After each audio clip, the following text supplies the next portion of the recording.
Mr. Speaker, I'm pleased to yield such time as he may consume to my friend and colleague, the original sponsor of this measure, the gentleman from Vermont, Mr. Welch. Gentleman from Vermont is recognized. Thank you. I thank my colleague from Rhode Island. I thank the Armed Services Committee and Chairman Skelton and my colleague, Mr. Kaufman.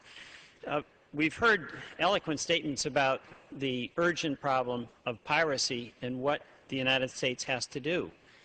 I'd like to talk a little bit about Captain Phillips, about his hometown of Underhill, Vermont, and what is the good news behind this extraordinary rescue operation conducted by the United States Navy.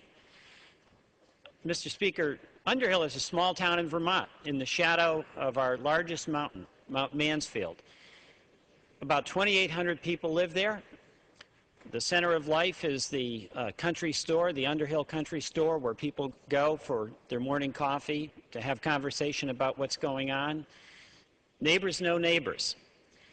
And the folks who live in Underhill knew the Phillips family, know the Phillips family very well.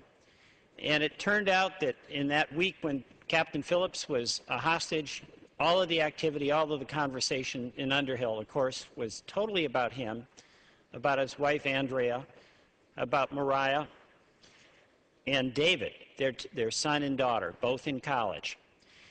And life, in some ways, went on in the ordinary course. David went over to a neighbor's and did his morning chores. It's what he said his dad would have wanted. And the neighbors did what neighbors do in Underhill and do in Vermont and do in communities all around this country when one of their own is in peril. They helped out. They brought over food. They checked in on their neighbors. They gave privacy and respect to Andrea and the family while they were going through this ordeal. It's also the story about an extraordinary seaman, Captain Phillips, who I think, as much as his bravery impressed all of us, his modesty impressed all of us as well.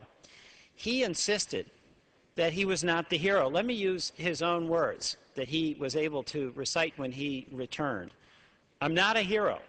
The military is," the cargo ship skipper Richard Phillips told reporters. "I'm a small part. I'm just a bit part in this seaman doing the best I can, like all other seamen out there."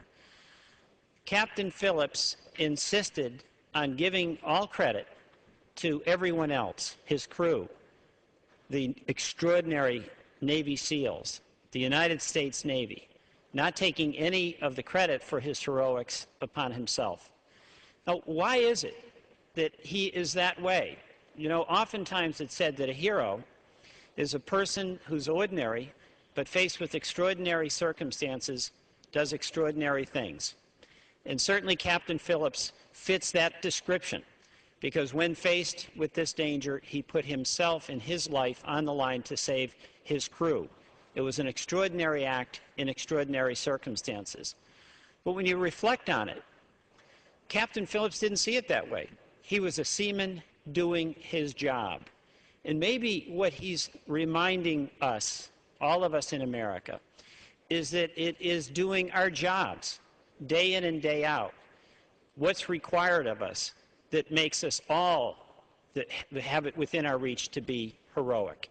You know, Captain Phillips has as his primary responsibility, the way he defines it and the way the law of the sea defines it, to protect his crew. And on some days, protecting his crew may be that he has to guide his ship through troubled waters. But on another day, when his ship was seized by pirates, protecting his crew meant turning over his life, his safety, to the pirates in exchange for the safety of his crew. And for him, that was just an ordinary, matter-of-fact decision. He didn't even have to think about it, because that was his job. It's what he signed up to do, and when the circumstances required he make that decision, he did.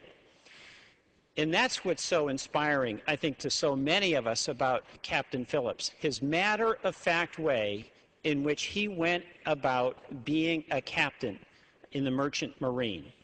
And it's the same attitude he displays as a dad when he's home with the jealous guarding of his time with his family.